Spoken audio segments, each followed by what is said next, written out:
कैसे दिन कटी है बताए जई हो, कैसे दिन कटी है।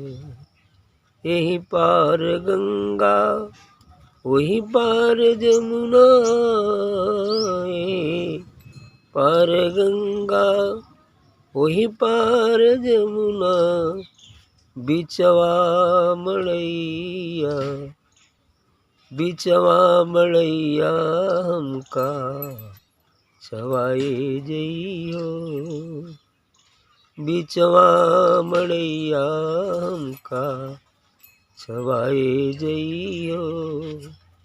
यही पार गंगा वही पार जमुना, यही पार गंगा वही पार जमुना, बिचवा मड़ैया हमका छवाए जइयो, बिचवा मड़ैया हमका छवाए जइयो। अचरा फार के कागद बनैबो, अचरा फार के कागद बनैबो, अपनी सुरतिया हियरे लिखाए जइहो, अपनी सुरतिया हियरे लिखाए जइहो। अचरा फार के कागद बनैबो, अचरा फार के कागद बनैबो, अपनी सुरतिया हियरे लिखाए जइहो, अपनी सुरतिया हियरे लिखाए जइहो। कहत कबीरा सुनो भाई साधो, कहत कबीरा सुनो भाई साधो, बहिया पकड़ के रहिया, बहिया पकड़ के रहिया बताए जइयो, बहिया पकड़ के रहिया बताए जइयो। कैसे दिन कटी है बताए जइयो, कैसे दिन कटी है।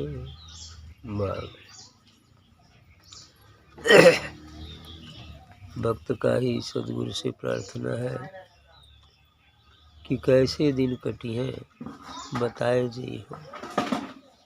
ये दिन जो संसार का है शेष आयु है, ये दिन कैसे कटे। तो इसका तो एक ही मात्र रास्ता है कि कर से कर्म करो विधिनाना, मन राखो जहाँ कृपा निधाना। कि इस शरीर से संसार के सभी कर्तव्य कर्मों को करते रहिए और मन को सद्गुरु में लगाए रहिए। यही एक रास्ता है, क्योंकि इस गृहस्थ आश्रम बहुत ही अच्छा आश्रम है। इस गृहस्थ आश्रम में भी हम चाहें तो इस घर को जंगल बना सकते हैं, संसार को जंगल बना सकते हैं, लेकिन कैसे? अनासक्त भावना से। अनासक्त भाव यदि आ जाए तो घर ये संसार ही जंगल हो जाए। और मन के में आसक्ति भरी हो तो चाहे शरीर से आप जंगल में भी चले जाओ, कुछ भी फायदा होने को नहीं, क्योंकि जो विष का बीज है वो तो साथ में ही, और वृक्ष कभी भी उग सकता है विष का। इसलिए यदि घर में ही रहकर, संसार में ही रहकर, संसार के सभी कर्तव्य कर्मों को भली भांति पूरा करते हुए भी मन को हम सद्गुरु में लगाए रखें, बस यही एक रास्ता है इस संसार से निकलने का। अनासक्त भावना। यही पार गंगा वही पार जमुना, बिचवा मड़ैया हमको छवाए जाए। आगे निवेदन है कि हाला यही पार गंगा, बल्कि ये कहले कि वही पार गंगा यही पार जमुना।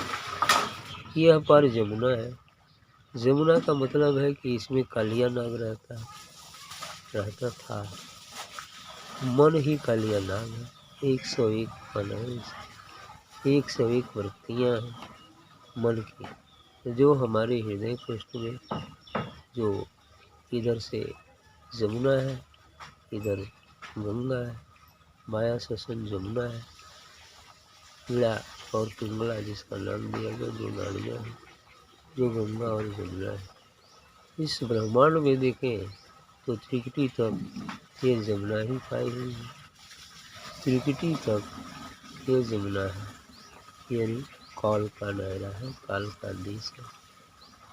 और उस पार शून्य से परे गंगा है, वो पवित्र धारा है, तो वो गंगा है। और बीचवा में वही शून्य इसका बीच है, अधर, और यही शून्य ही हमारा देश है, बांसुरी। अर्थात उस आत्मलोक, अगम लोक में मड़ई चढ़ाने की बात करें तो माता अगम लोक में मड़ई अर्थात निवास बन जाए तो अच्छी बात है। यदि हम इस मार्ग पर चलते रहेंगे सच्ची श्रद्धा और विश्वास से, तो यही तय हुई है मंजिल जरूर मिलेगी और एक दिन हमारा आधर में मड़ई बन जाएगी। अर्थात हम अपने निज स्वरूप को जान जाए, उस आत्मा को पहचान लें, बस बड़ी छवानी। साधना का लक्ष्य तो सदगुरु से शुरू होता है और अपने निज स्वरूप में जाकर समाप्त होता है। यही तक साधना। निज स्वरूप को प्राप्त हो गए तो फिर अब वहाँ से दृष्टि बदल जाती है। अब साधना बहिर्मुखी न होकर अंतर्मुखी हो जाती है।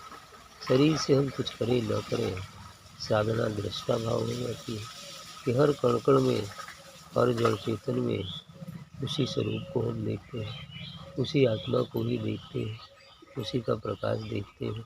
इसलिए यही अजपा जाप है।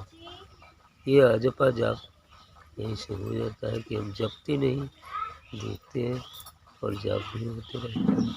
अर्थात हर समय हमारा निवास तो वही बना रहता है। इसलिए अब यहीं से फिर आगे सदगुरु इस मार्ग को पूरा कर देते हैं। बस उतना तक जाने का बात है, फिर सदगुरु कृपा होगी, फिर वो सतलोक सचखंड भी हम पहुँच जाएंगे। तो इसलिए इन्होंने कहा कि बीचवा में मणि छवाएगी, मैंने इधर संसार उधर परमार्थ के बीच में जो शून्य है, जो अगम लोक है, वहाँ मणि बन जाए। आगे कह रहे कि अचरा फार के कागज बनइबो, अपनी सूरतिया हियरी लिखाएगी। बिल्कुल सही कहे। अचरा फाड़ने का मतलब ये हृदय पर से सभी आवरण को हटा कर और क्या कर लेंगे, कागज बना लें और इसमें हृदय में इस सदगुरु को बिठा लेना है। सदगुरु बैठ जाए है। अचरा फाड़ के कागज बनेगी, मैंने एकदम कागज स्वच्छ हो जाए, मन निर्मल हो जाए तो कागज बन जाएगा, स्वच्छ कागज, और उस पर नाम सदगुरु का लिख जाएगा, आत्मा का लिख जाएगा, आत्मा प्रकाशित हो जाएगी। तो अचरा फाड़ के कागज बने वो अपनी सूरतिया हियरे लिखाएगी। अपनी सूरत, दिव्य सूरत को इस हियर में अर्थात हृदय में लिखा दीजिए। तब लिखाना क्या है, वो तो पहले से मौजूद ही है, सिर्फ जो उस पर आवरण पड़ गए हैं उसको साधना, ध्यान साधना के माध्यम से हटा देंगे, फिर वो तो लिखा लिखाया है दिख जाएगा, प्रकट हो जाएगा। बस ऐसा ही। कहत कबीर सुनो भाई साधु, बहिया पकड़ के रहिया बताएंगे। कबीर साहब जी कहते हैं, ऐ साधुजन सुनिए, सतगुरु से ये निवेदन है कि बहिया पकड़ के रहिया बताएंगे। वो तो वहाँ पकड़े ही है, यदि कोई जबरी न छुड़ाए वो तो पकड़े ही रहेंगे और राह तो बताते ही फिरेंगे, उनका कर्तव्य है। तो बताएंगे, जब वहाँ पकड़ लिए हैं तो रास्ता बताएंगे, ऐसे चलो ऐसे चलो ऐसे चलो, धीरे धीरे चलते चलते मंजिल मिल जाएगी। फिर अब हाथ खुल जाएगा, अब तो तुम वही होंगे जो गुरु हो। बस अब आपके निकट बन जाए, जहाँ कहीं भी जाए प्रकाशित करते रहे, बस यही काम है। ठीक है।